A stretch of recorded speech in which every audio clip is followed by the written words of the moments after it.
When people think about World War II, they imagine bold leaders and unstoppable plans, generals moving arrows across maps, admirals gambling fleets in open seas, presidents and prime ministers making decisions that shape the century. But inside the war's most famous moments, there is a quieter, more tragic story. The story of commanders who were right too early. Men who saw the cliff before the empire reached the edge.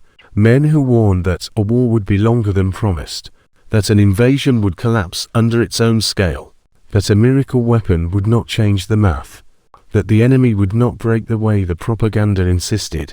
They were not always heroes. They were not always perfect.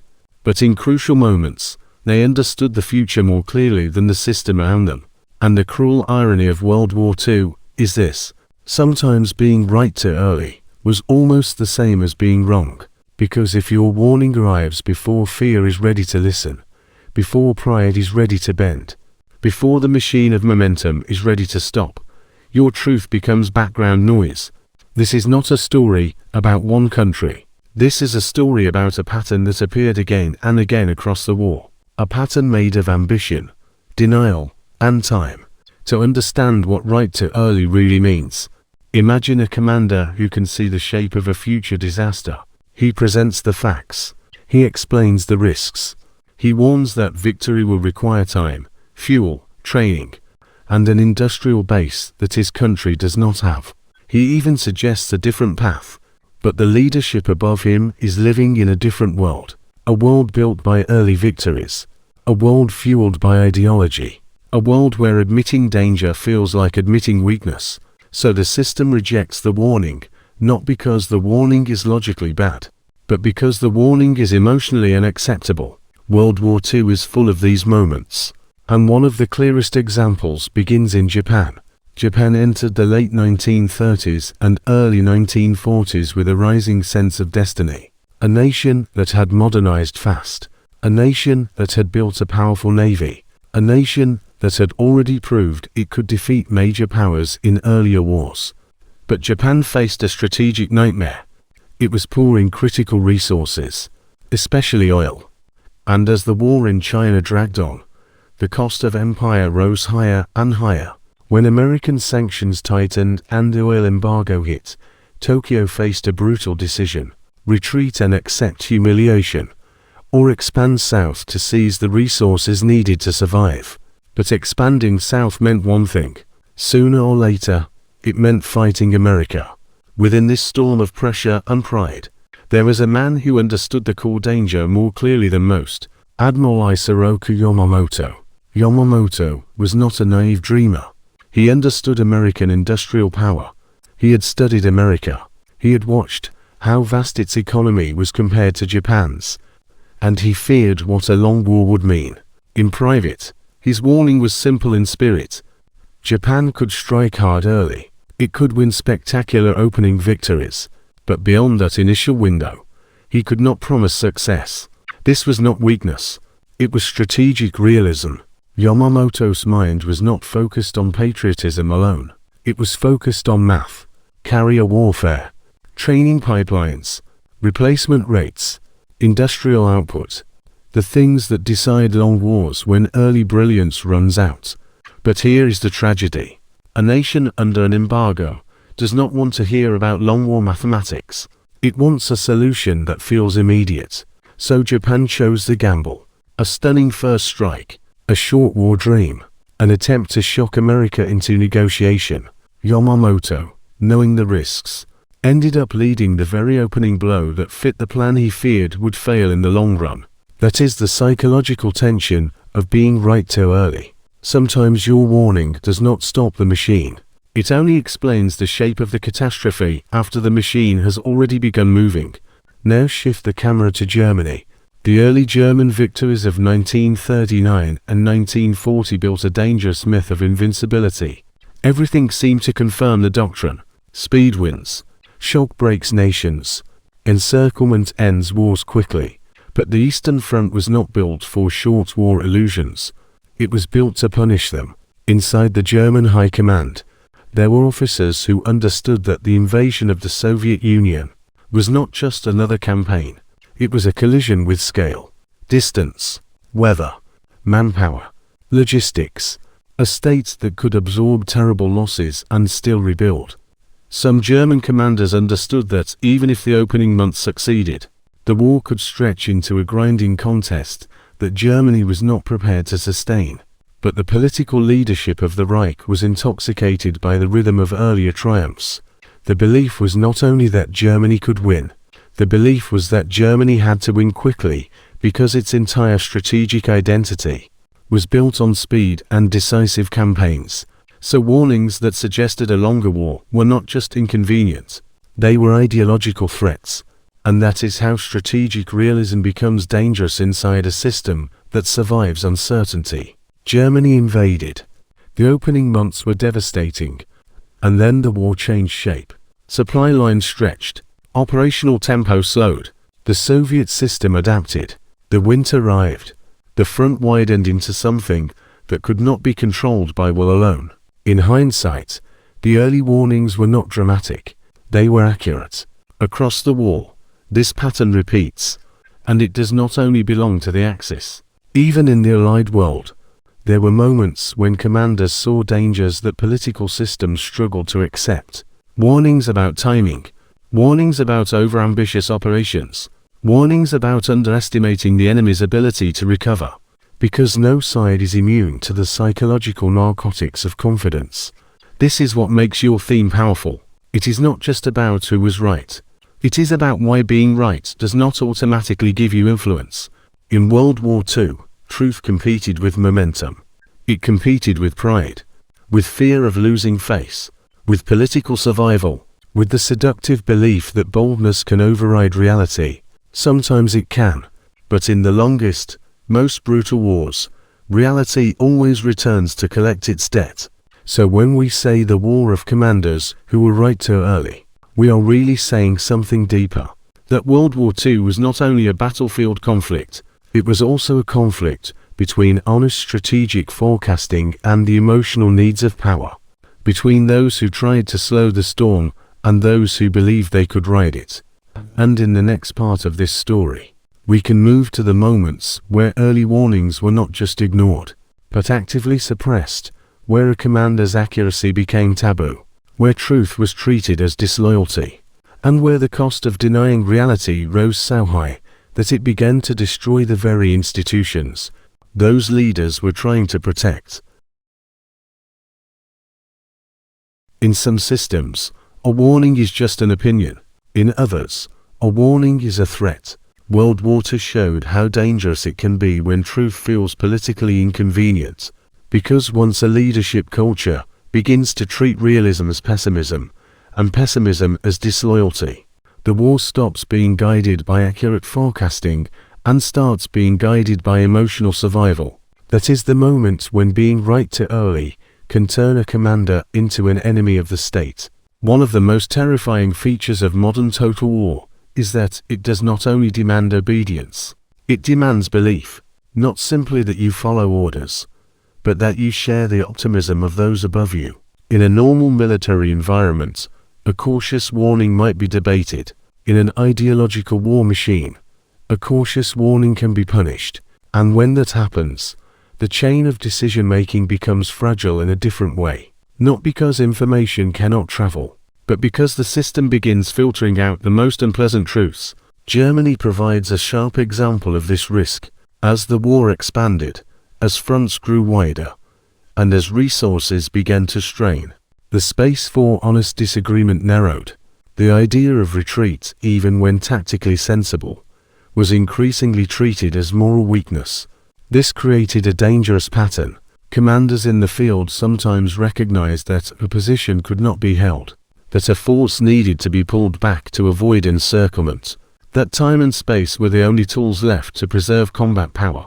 But higher leadership demanded symbolic strength, hold at all costs, no step back, victory through will. This is another form of being right too early, because a commander who says we cannot hold this city might actually be saying, we can still fight the next campaign. But in a political culture obsessed with image, the second statement is not heard, only the first, and that misinterpretation turns realism into suspicion. This is one reason the late war in Europe became a graveyard for desperate decisions, not because the German army forgot how to fight, but because the system above it grew less able to accept a logic of strategic retreat. It is easy to call this irrational, but emotionally, it makes sense. When a system built itself on speed and conquest, it finds it psychologically difficult to imagine survival through withdrawal. To admit the need to retreat is to admit that the narrative has changed, and narratives are powerful in wartime. They hold nations together. They justify sacrifice. They give meaning to pain. So leaders often cling to them long after the battlefield has moved on. Now return to Japan, where the pattern takes an even more tragic shape. Japan's early Pacific victories created a dangerous illusion that skill and spirit could continue to outrun industrial reality. And within Japan's leadership, there were those who understood that the window of strategic opportunity was narrowing fast. They could feel the war changing. They could see that the enemy's production would soon reshape the ocean. They understood that a long war was not only risky, it was nearly unwinnable. But by the time those truths became visible to the broader system, Japan was already committed to a path that was hard to reverse without accepting deep humiliation. This is the cruel trap of early success. It raises the political cost of later realism, because if you warn too early, leaders can dismiss you as overly cautious. But if you warn later, leaders may say you are only saying this because you lack faith. And in that shrinking space between pride and necessity, realistic strategy suffocates. This is why the concept of right too early is not just an interesting theme. It is a psychological law of crisis. In moments of extreme pressure, systems often listen to the voice that promises the least painful path, even when that voice is building a bridge out of illusions. There is another domain where this pattern becomes painfully clear: air power. World War II was a war where the future of warfare was being rewritten in real time. And many air commanders saw both the potential and the limits of what air forces could achieve alone. In some theaters, there was enormous optimism that strategic bombing could break an enemy's will or collapse an industrial base fast enough to replace long ground campaigns. Some commanders warned that air power was essential but not magical, that bombing could weaken and disrupt, but might not produce political collapse without other pressures converging. Those warnings were not anti-air. They were pro-reality. They were attempts to keep strategy balanced in a war where new technology was seductive. And yet, in a world racing to find decisive shortcuts, balanced warnings were often unpopular. Because war is expensive, and every leader wants to believe there is a faster path to victory than grinding attrition. This is another version of the same dynamic. The system prefers certainty. Not because certainty is more accurate, but because certainty is easier to mobilize around. Now think about the human cost of ignoring early accurate warnings. Because this theme is not only about top leadership psychology, it is about what happens to thousands and millions of people when realism is delayed. A commander who warns early is trying to save lives in the future. Even if the warning sounds cold, even if it sounds pessimistic, even if it feels like a refusal to believe in victory. Because in real war, the most dangerous enemy is not fear, it is self-deception. And self-deception is contagious. So what separates the commanders who were right too early from the systems that ignored them? Often it is not intelligence. It is emotional distance. A commander closer to the battlefield may see patterns before the political center can accept them. A commander who understands industrial math may see a strategic trap before frontline success can fade. A commander who has studied the enemy deeply may see resilience, where the propagandists only see weakness. The distance between intelligence and acceptance is often emotional, not logical. This is how history becomes tragic, not because leaders did not have information, but because they could not psychologically afford to treat that information as real. And yet, this story is not only about ignored warnings, because sometimes being right too early creates a different outcome. Sometimes a system does listen. Sometimes realism arrives early enough to reshape planning before collapse becomes inevitable. These moments are rarer, but they exist. and they reveal something hopeful. A nation that can listen to uncomfortable truth is a nation that increases its chances of survival. This will become important later in your video, because it allows you to build contrast, not just who ignored warnings, but who absorbed them, who transformed fear into preparation, who turned pessimism into resilience, who built strategy around the unromantic realities of time, replacement, logistics, and industrial longevity. Because your theme is not really about profits. It is about systems, and whether systems can evolve before reality forces them to. And in the next part of this story, we can step into a set of moments where the war itself became so brutally clear that early warnings were no longer theoretical.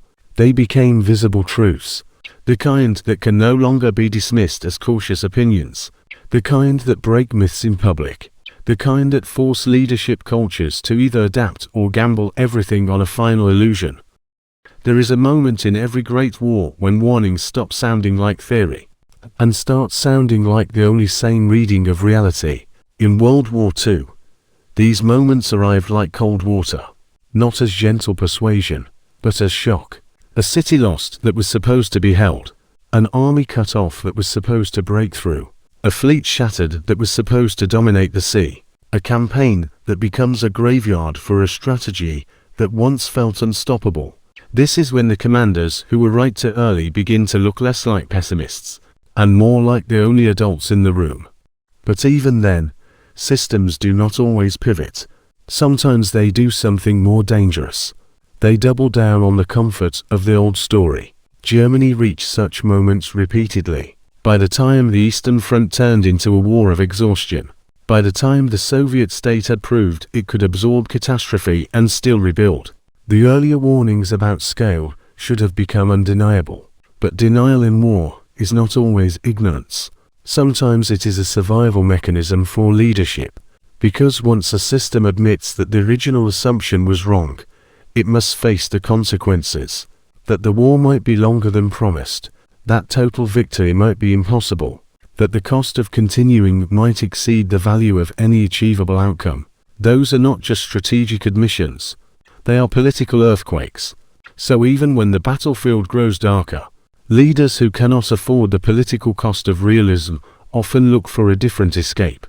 They look for a moment of salvation, a miracle offensive, a symbolic victory, a new weapon, a psychological shock to the enemy. Anything that restores the old narrative, without requiring the humiliation of admitting the narrative was broken.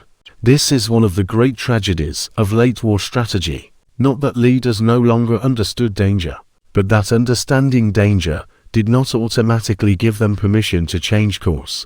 Japan faced an even sharper version of that trap, because Japan's war was born from a fear of slow strangulation. When the oil embargo tightened, the sense of time running out was not a propaganda invention. It was a strategic reality, but a system built on urgency often remains addicted to urgency. Even after the war expands beyond control, early victories in the Pacific created a brief illusion that the gamble had worked. And within that illusion, any commander who warned that the war was becoming unwinnable risked sounding like a man trying to interrupt a celebration with an obituary. Because nothing is more politically awkward than realism at the peak of confident momentum. This is the psychological heartbeat of your theme. Warnings are easier to ignore when events still contain enough success to make denial emotionally comfortable. As long as the war can be framed as difficult but moving forward, leaders can treat caution as weakness. But as the war shifts from opportunity to survival, the space for that attitude begins to shrink. Now imagine the perspective of a mid-level commander caught between two realities. He reads the battlefield clearly. He sees that the enemy has adapted. He knows that the old plan will cost an entire division. He knows that retreat or consolidation is the rational choice. But above him, the political pressure demands a posture of unstoppable resolve. So he faces a brutal dilemma. Be loyal to the truth or loyal to the narrative. In wartime systems that punish realism, this is where the data begins to rot. Because if honesty leads to punishment, honesty becomes rare. Reports begin to sound optimistic. Losses are softened in language. Risks are framed as manageable. Local failures are blamed on individuals rather than systemic assumptions. The entire information ecosystem shifts to protect the leadership's emotional position, and once that happens, the gap between reality and strategy becomes fatal. Not because people lack information, but because the system has created incentives to distort it. This is why commanders who were right too early is such a powerful lens for World War II. It reveals that wars do not only fail because of enemy strength, they can also fail because of internal resistance to the timing of truth. And yet, there is a parallel story you can use to keep this theme from becoming purely tragic. Because some systems learned how to listen earlier, not perfectly, not without mistakes, but earlier, the Allied side, while far from immune to overconfidence, often built planning cultures more willing to adjust. Sometimes that adjustment was slow, sometimes it was expensive, but the mechanism for correction remained more open. This matters for your narrative because it gives your viewers contrast, not only who ignored warnings, but who absorbed them, and why that difference mattered strategically. Think about what it means to be right too early in a system that can actually respond. It means your warning becomes a lever. It shapes training. It alters production priorities. It influences operational timing. It reframes risk. In other words, your accuracy does not die as a lonely prophecy. It becomes policy. This is where you can say, implicitly, that World War II created two broad styles of leadership culture. One style treated realism as an obstacle to morale. The other style treated realism as an ingredient of survival.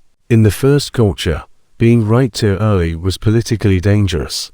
In the second culture, being right too early could become strategically valuable.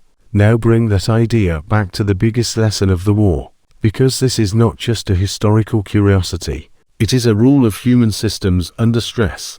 When a nation believes that admitting risk equals weakness, it delays adaptation. When a nation accepts that admitting risk is part of strength, it increases its survival options. The most haunting part of this story is that the commanders who were right too early were often not arguing for surrender. They were arguing for strategy, for timing, for sustainability, for avoiding the worst version of a future that could still be altered. They were saying, in effect, if we understand the danger now, we still have choices. If we pretend it does not exist, we will lose the right to choose later. And we all know what it feels like to ignore a warning in life, until the cost of ignoring it becomes irreversible. World War II is that human pattern on a planetary scale. So the deeper you go into this theme, the clearer your central idea becomes. This is not only a performance of strategy, it is a performance of timing. The same truth spoken at the wrong time can be rejected. The same truth spoken later can be accepted as obvious. History is full of people whose accuracy was not enough to overcome the emotional calendar of power. And this is the final shape of the lesson. In World War II, many commanders were not defeated because they lacked courage or skill. They were defeated because their systems could not accept the truth on time. Early warnings sounded like fear. Realism sounded like betrayal. And so the most accurate voices were often ignored, until the battlefield made their arguments impossible to deny. The tragedy is that being right too early was not useless knowledge.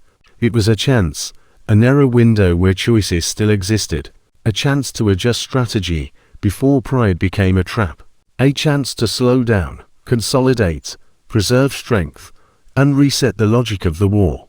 But when leadership cultures refused to pay the emotional price of realism, they paid a far higher price later in soldiers, cities, and empires. So the war of commanders who were right too early is not just a historical curiosity.